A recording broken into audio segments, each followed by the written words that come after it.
IndiGo విమానాల్లో సాంకేతిక సమస్యలతో విమాన ప్రయాణికుల కష్టాలు కొనసాగుతున్నాయి. 3 రోజులు కలిపి ఇప్పటివరకు దేశవ్యాప్తంగా 550కి పైగా విమానాలు రద్దయ్యాయి.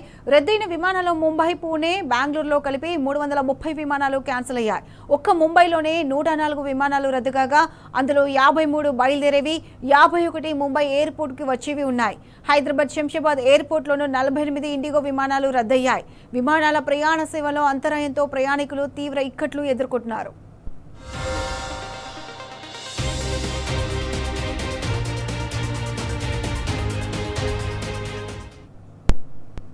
రెడ్డి, ఇదే అంశానికి సంబంధించి పూర్తి అప్డేట్స్ మా ప్రతినిధి రంజిత్ అందిస్తారు. రంజిత్, చెప్పండి, ఇండిగో విమానాలు సాంకేతిక సమస్యలతో విమాన ప్రయాణికులకు చుక్కలు కనిపిస్తున్నాయి.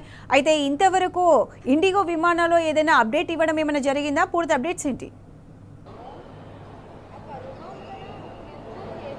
ప్రత్యూష, ఏదైతే 72 గంటలుగా దేశవ్యాప్తంగా ఎయిర్గో సంబంధించినటువంటి ఇండిగో ఎయిర్లైన్స్ ఏదైతే ఉందో ఇబ్బందులు పడుతున్నారు. దాని సంక్షోభం వల్ల కూడా, సాంకేతిక లోపం వల్ల కూడా దాదాపు 550 పైగా దేశవ్యాప్తంగా మన విమానాలు కూడా నిలిచిపోయినట్లుగా చెప్తున్నారు. ముఖ్యంగా చెప్పాలంటే హైదరాబాద్లోని శంషాబాద్ ఎయిర్పోర్ట్ నుంచి వెళ్ళవలసిన 48 ఇండిగో ఫ్లైట్లు కూడా క్యాన్సిల్ కావడంతోనే తీవ్రంగా ఇబ్బందులు పడుతున్నారు. ముఖ్యంగా చూసుకున్నట్లయితే హైదరాబాద్ నుంచి శబరిమలకు వెళ్ళవలసినటువంటి ప్రయాణికులు ఎవరైతే ఉన్నారో దాదాపు ఉదయం 7 గంటల నుంచి కూడా పడిగాపులు కాస్తున్నారు.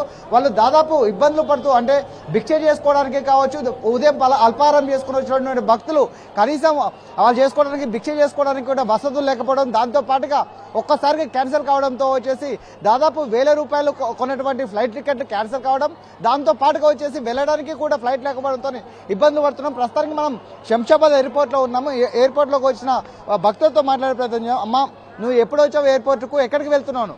శబరిమల వెళ్తున్నా. స్వామి శరణం. నేను శబరిమల వెళ్తున్నా. మార్నింగ్ 7 o'clock వచ్చినా ఇప్పటికి ఫ్లైట్ రాలేదు. ఉదయం బ్రేక్ఫాస్ట్ ఇట్లా చేశారా? లేదు స్వామి, చేయలేదు. దీంతో పాటుగా కూడా మరొక స్వామిని అడుగుదాం. స్వామి, చెప్పండి, అంటే ఇప్పుడు ఇండిగో సంబంధించినటువంటి ఎయిర్లైన్స్ కూడా క్యాన్సిల్ అయినాయి, దానిపైన వచ్చేసి ఏం చెప్తున్నారు ఇక్కడ అడిగితే? 4 days వరకు ఎయిర్పోర్ట్కే రావద్దంటారు. స్వామి శరణం, స్వామి శరణం. మాది పరిస్థితి ఎట్లా? ఇప్పుడు మేము 1000 రూపాయలు, 1,00,000 రూపాయలు కట్టి మేము టికెట్ తీసుకున్నాము. డబ్బులు కూడా ఇప్పుడు ఇవ్వరంట. ఏది ఫ్లైట్ కూడా అరేంజ్ చేయట్లేదు. జర సెంట్రల్ గవర్నమెంట్ వాళ్ళు కానీ పెద్ద పెద్ద లీడర్లు అందరూ ఈ అయ్యప్ప స్వామి దీక్ష అంటే చాలా కఠినమైంది. దీన్ని ఇట్లా చేస్తే మన హిందువుల మనోభావాలు దెబ్బతింటాయి. మాలేసుకోవడానికి కూడా వెనకాడిపోతుంటారు. మన ఏమవుతుంది, మన సనాతన ధర్మం, హిందువులు అంటే ఇంత చిన్న చూప, హిందూ దేవుళ్ళు అంటే ఇట్లా చేస్తారా స్వామి? కొంచెం ఏదన్నా ఇచ్చేసి మాకు ఇప్పుడు ఇమీడియట్లీ పంపించడానికి ఏర్పాట్లు చేస్తే స్వామి శరణం, స్వామి శరణం చాలా బాగుంటుందని మా భక్తుల విన్నపం. స్వామి ఏ శరణమయ్యప్ప. అన్న, చెప్పండి, మీరు ఉదయం ఎప్పుడు వచ్చారు, ఎక్కడికి వెళ్ళాలి, దీని యొక్క ఏర్పాట్ల గురించి అధికారులు ఏం చెప్తారు? మార్నింగ్ 7:30, 8 o'clock టైంలో వచ్చినామండి మేము. అయితే ఫ్లైట్ ఫస్ట్ ఎంక్వైరీ చేసినాము ఫ్లైట్ గురించి ఎంక్వైరీ చేస్తే ఫ్లైట్ క్యాన్సిల్డ్ అని చెప్పి చెప్తున్నారు. మేము 41 days ముందు 2 months ముందు ఫ్లైట్ బుక్ చేసుకున్నాం. మేము ఇండిగో ఉంటుందని చెప్పి ఫ్లైట్ బుక్ చేసుకొని ఆశతో ఇక్కడికి వచ్చి ఫ్లైట్ ఎక్కి శబరిమల వెళ్దాం అనుకుంటే ఇప్పుడేమో ఫ్లైట్ క్యాన్సిల్డ్ అంటున్నారు. ఇట్లా చేస్తే ఇది బాగుంటుంది, కంపెనీకే బ్యాడ్ నేమ్ వస్తుంది అసలు చెప్పాలంటే. ఇంకోటి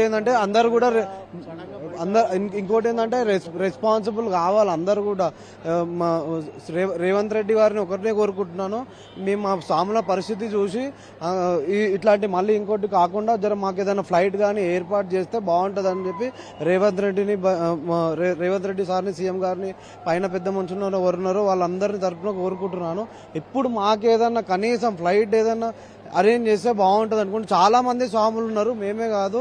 ఇక్కడ దగ్గర ఒక 200 స్వాములు, 300 స్వాములు దాకా ఉంటారు ప్రెసెంట్. అయితే తర్వాత ఎంతమంది స్వాములు వస్తారో కూడా తెలియదు. ఆల్ ఓవర్ ఆంధ్రప్రదేశ్ అండ్ తెలంగాణలో చాలా మంది స్వాములు సఫర్ అవుతున్నారండి. దగ్గర 5 lakhs మంది స్వాములు, 5,05,000 మంది స్వాములు దాకా సఫర్ అవుతున్నారు. ఇది కరెక్ట్ వే కాదు సార్, ఇది కరెక్ట్ వే అయితే అస్సలు కాదు. మేము సీఎం రేవంత్ రెడ్డి గారిని ఒకటే కోరుకుంటున్నాను, మాకు ఎలా అయినా కొంచెం ఫ్లైట్ రిక్వెస్ట్ చేసి పెట్టాలి. స్వాములకు అరేంజ్ చేయాలని చెప్పి నేను కోరుకుంటున్నాను. ఓం శ్రీ స్వామియే శరణమయ్యప్ప. అన్న చెప్పండి, మీరు ఉదయం ఎన్ని గంటలకు వచ్చారు? టోటల్ గా మీ భక్త బృందం అంతా ఎంతమంది ఉన్నారు? ఇక్కడ నుంచి శబరిమల వెళ్ళడానికి ఎంతమంది ప్లాన్ చేసుకున్నారు? స్వామి శరణమయ్యప్ప. మేము మార్నింగ్ 7:30, 8 o'clock వచ్చాము. మేము టోటల్ గా మా బ్యాచ్ మొత్తం 22 మెంబర్స్ దాకా ఉన్నాము. మేము ప్రెసెంట్ ఇప్పుడు ఇక్కడ 15 మెంబర్స్ ఉన్నాము. మేము వచ్చాము. మేము వచ్చిన తర్వాత లోపలికి వెళ్తే మీకు ఫ్లైట్స్ అన్ని క్యాన్సిల్ అని చెప్పేసి చెప్తున్నారు. బయటికి వచ్చాము. మా వాళ్ళకు కూడా అక్కడ చెప్పాను, మళ్ళీ వేరే మేము అరేంజ్ చేసుకోవాలంటే మాకు డబ్బులు కూడా ఇబ్బంది ఉంది. కానీ మేము ఒకటే కోరుతున్నాము, స్టేట్ గవర్నమెంట్ కానీ సెంట్రల్ గవర్నమెంట్ కానీ మాకు ఏదన్నా అయ్యప్ప స్వాములకి ఏదన్నా ఒకటి అరేంజ్ చేయాలని కోరుతున్నాం. స్వామి అన్న చెప్పండి, దాదాపు 22 మంది కూడా ప్లాన్ చేసుకున్నారు. దాంతో పాటు కంటే మీరు వెళ్ళడానికి ఎట్లా ప్లాన్, ఇది క్యాన్సిల్ అయిపోతే ప్రత్యామ్నాయ మార్గం ఏం చూసుకుంటున్నారు? ప్రత్యేక మార్గం అంటే ఇప్పుడు బయట ఏది వెహికల్ అడిగినా కూడా 1,50,000.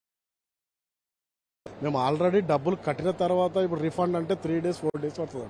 సడన్గా డబ్బులు అంటే కూడా ఎవరి దగ్గర ఉండవు. సో ఇప్పుడు ఎలా వెళ్ళాలో కూడా అదొక పెద్ద టెన్షన్ ఏర్పడింది.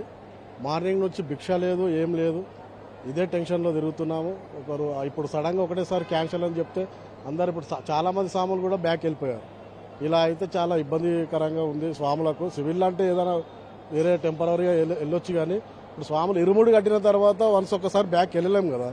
అలా ఏదన్నా ఉంటే బాగుంటుంది అని చెప్పి అనుకుంటున్నాము. అంటే దీంతో పాటుగా ముఖ్యంగా చూసుకున్నట్లయితే దాదాపు ఎయిర్పోర్ట్ అంతా కూడా జనమందరము వాళ్ళ లగేజ్లతో పాటుగా వచ్చి ఇక్కడ మొత్తం మొరాయించిన పరిస్థితి కనబడుతుంది. స్వాములందరూ కూడా వాళ్ళ యొక్క ఆ ఇరుముడిని తీసుకొని అయ్యప్ప మసలు వెళ్లాల్సిన వ్యక్తులు ఇలాంటి ప్రాబ్లమ్స్ రావడం వల్ల ఇట్లా అయిపోయింది స్వామి. మేము ఇరుముడి కట్టుకొని ఎటు పోకుండా లేకుండా ఉన్నాము. మేము సహకరించాలని కోరుకుంటున్నాం. ఎయిర్పోర్ట్ సిబ్బందితో సహకరించాలని మేము కూడా కోరుకుంటున్నాం. శాంతంగానే చేస్తున్నాం, మేము కూడా అడుగుతున్నాము.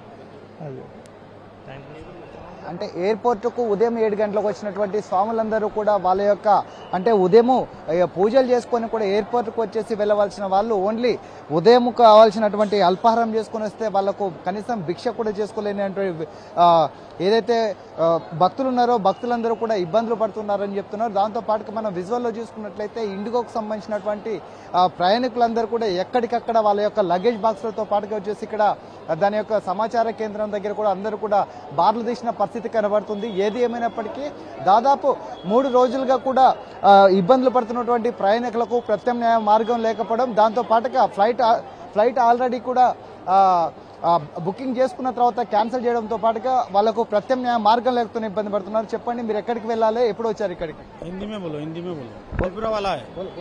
तो मैं सऊदी अरब जिद्दा से आया हूँ। अभी 10 घंटा हो गया है। फ्लाइट अभी तक लाइन में खड़ा हुआ है, कोई फ्लाइट नहीं है। बोल रहा है, दूसरा आदमी को पूछा हूँ, बोल रहा है 2 दिन में कोई फ्लाइट ही नहीं है। अभी किसी को पैसा रिटर्न कर रहा है, अभी आदमी कैसे जाएगा? त्रिपुरा बहुत दूर होता है।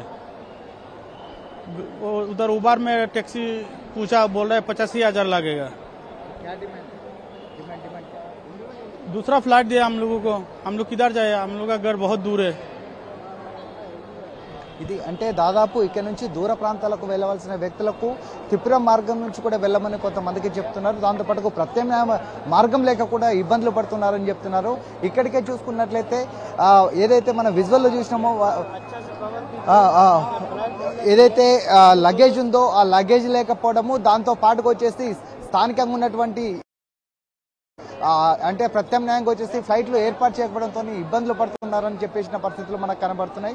ముఖ్యంగా చూసుకున్నట్లయితే శబరిమలకు వెళ్లాల్సిన ప్రయాణికులు ఎవరైతే ఉన్నారో వాళ్ళందరూ కూడా వాళ్ళ ప్రత్యామ్నాయ మార్గాలు లేకపోవడము, దాంతో పాటుగా వచ్చేసి 42 రోజుల క్రితం అంటే మాల వేసుకోక ముందు దీనికి సంబంధించినటువంటి కాస్ట్ తక్కువగా ఉంటుందనే ఉద్దేశంతో చేసుకున్నటువంటి ప్రయాణికులు ఎవరైతే ఉన్నారో వాళ్లకు క్యాన్సిల్ కావడము, దాంతో పాటుగా దానికి సంబంధించిన రిఫండ్ అనేది లేకపోవడంతో కూడా వాళ్ళు ఇబ్బందులు పడుతున్నట్టుగా తెలుస్తుంది. దాంతో పాటుగా చూసుకున్నట్లయితే ఇప్పుడు ప్రత్యామ్నాయంగా వెళ్ళాలని అంటే టికెట్స్ ఆన్లైన్లో వెతికినట్లయితే దాదాపు 20,000-30,000 రూపాయలు కూడా ఫ్లైట్ టికెట్లు ఉన్నాయి. దాంతో పాటుగా అక్కడికి వెళ్ళడానికి ఆల్రెడీ 41 రోజులు వచ్చేసి ఇరుముడి కట్టుకున్న వాళ్ళు ప్రత్యామ్నాయ మార్గం లేక కూడా ఇబ్బందులు పట్టే పరిస్థితి తెలుస్తుంది. సార్, మీరు ఇరుముడి కట్టుకొని ఇక్కడికి వచ్చారు, మీరు ఏ సమయానికి వచ్చారు? బయలుదేరడానికి ఇప్పటికీ ఎన్ని గంటల కాచి కూడా వెయిట్ చేసిన పరిస్థితులు ఉన్నాయి? ఇక్కడ 3 hours అవుతుంది సార్ ఇక్కడికి వచ్చి. ఇంతవరకు ఇన్ఫర్మేషన్ లేదు, క్యాన్సిల్ అయిద్దో లేదు, క్యాన్సిల్ అవుతుందా ఇన్ఫర్మేషన్ కూడా తెలియట్లేదు స్వామి. 3 hours అవుతుంది, ఇంతవరకు అసలు ఏం లేదు. ఏ విషయం చెప్తే మరి వెనక్కి వెళ్ళిపోవటమా లేకపోతే ఇక్కడ ఉండి ఫ్లైట్ ఎక్కుతామా ఏదో ఒకటి తెలుస్తామని ఏ విషయం చెప్పినా కూడా చెప్పట్లేదు మాకు. మీరు ఎన్ని రోజుల క్రితము టికెట్ అనేది బుక్ చేసుకున్నారు?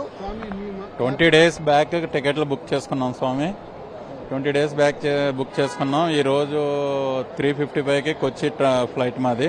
ఇక్కడికి వచ్చిన తర్వాత ఫ్లైట్ క్యాన్సిల్ అవుతుందా లేదంటే ఏంటి అనే ఎదురు చూడవలసి వస్తుంది. ఇది కాకుండా ముందుగా తెలిస్తే ఇప్పుడు స్వాములే కాదు, ఇప్పుడు అక్కడ చూస్తుంటే నేను విన్నాను, ఎవరికో పాపం మదర్కి బాగోక లేదంటే ఏదో ఇబ్బందుల్లో ఒక ఆయన రాజస్థాన్ ఎక్కడికి వెళ్ళాలంట.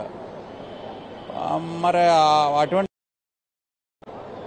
ఇట్లాంటి సిచ్యువేషన్ అప్పుడు ఇండిగో యాజమాన్యం వీళ్ళందరూ స్పందించి ముందుగా చెప్పాలి, ఇక 3 days వరకు ఫ్లైట్లు రావట్లేదు అన్న పని చేయట్లేదు అని చెప్తే వాళ్ళు ప్లాన్ చేసుకుంటారు. బై రోడ్ వేసుకుంటారా లేదా ఓన్ కార్స్ వెళ్తారా అనేది ప్లాన్ చేసుకుంటారు. ఇక్కడికి వచ్చి ప్రయాణికులను ఇబ్బంది పెట్టడం అనేది ఎంతవరకు కరెక్ట్? అది ఇప్పుడు మీరు ప్రధానంగా మీరు ఏం డిమాండ్ చేస్తున్నారు? డిమాండ్స్ ఏముంటాయి స్వామి? డిమాండ్స్ ఏమి ఉండవు. ప్రయాణం అంతా ఎవరైనా కానీ డిమాండ్లు కోరుకోరు. వచ్చిన ప్రయాణం సక్రమంగా వెళ్లాలని కోరుకుంటారు. దాన్ని నిర్ణయించేది యాజమాన్యం కరెక్ట్గా ప్లాన్ చేసుకోవాలి. వాళ్ళ లబ్ధి కోసమో లేదంటే ఇంకో ప్లాన్స్ కోసమో ప్రయాణికులను ఇబ్బంది పెట్టకూడదు కదా. ఇదే స్వామి. Thank you. అంటే ప్రత్యామ్నాయంగా వచ్చేసి వాళ్ళకు సంబంధించినటువంటి ఎయిర్లైన్స్ వాళ్ళు వచ్చేసి మరొక ఫ్లైట్ అనేది ఏర్పాటు చేసే విధంగా కూడా వెసులుబాటు తీయాలి. తప్పితే ప్రయాణికులు వచ్చేసి గంటల తరబడి వెయిట్ చేసినట్లయితే వాళ్ళని ఇబ్బందులు పెట్టే పరిస్థితులు, దాంతోపాటుగా ఇరుముడు కట్టుకొని విమానాశ్రయానికి వచ్చిన వ్యక్తులు తిరిగి రిటర్న్ పోవడం అనేది కూడా కరెక్ట్ కాదు. కాబట్టి ఇక్కడ నుంచి దాదాపు 3 గంటలు 4 గంటల కాంచి కొంత చేసినట్లయితే దాంతో పాటుగా ఇప్పటికే మనము డిస్ప్లేలో చూసుకున్నట్లయితే దానికి సంబంధించిన ఏదైతే ఎయిర్లైన్స్ ఉన్నాయో ఇండిగోకి సంబంధించినవి వచ్చేసి ఆలస్యం అవుతుంది. కోల్కతాకు సంబంధించింది కావచ్చు, దానికి సంబంధించిన కూడా క్యాన్సిల్ అయినా కూడా డిస్ప్లే అనేది కూడా చేయడం జరుగుతుంది. ఏది ఏమైనప్పటికీ ఫైనల్గా చూసుకున్నట్లయితే ఎయిర్లైన్స్లో సాంకేతిక ప్రాబ్లం వల్ల ఇండిగోకి సంబంధించినటువంటి దాదాపు 92 ఫ్లైట్లు వచ్చేసి హైదరాబాద్ నుంచి క్యాన్సిల్ కావడం, దేశవ్యాప్తంగా కూడా క్యాన్సిల్ కావడంతో ప్రయాణికులందరూ ఇబ్బంది పడుతున్నారు. చిన్నపిల్లల నుంచి పెద్దల వరకు దాదాపు హాస్పిటల్కి వెళ్లాల్సిన మహిళలు కూడా ఇబ్బందులు పడుతున్నారని చెప్తున్నారు. ముఖ్యంగా చేసుకుంటుంటే మాలధారణ వేసుకున్నటువంటి వ్యక్తులు 41 రోజులు దీక్ష తీసుకున్న తర్వాత కొచ్చి వెళ్లి అక్కడ నుంచి శబరిమల వెళ్లాల్సిన అయ్యప్ప స్వాములందరూ కూడా తీవ్రంగా ఇబ్బందులు పడుతూ గంటల తరబడి పడిగాపులు కాస్తున్నప్పటికీ కనీస సమాచారం ఇవ్వట్లేదని, దాంతో పాటుగా చూసుకున్నట్లయితే ప్రత్యామ్నాయంగా కూడా ఎయిర్లైన్స్ వాళ్ళందరూ దాంతో పాటుగా ఇండిగో యాజమాన్యం కూడా ప్రత్యామ్నాయంగా వచ్చేసి ఎయిర్పోర్ట్లో సంబంధించిన మరో ఫ్లైట్ అనేది ఏర్పాటు చేయాలని కూడా కోరిన పరిస్థితి కనబడుతుంది. Thanks for the live updates.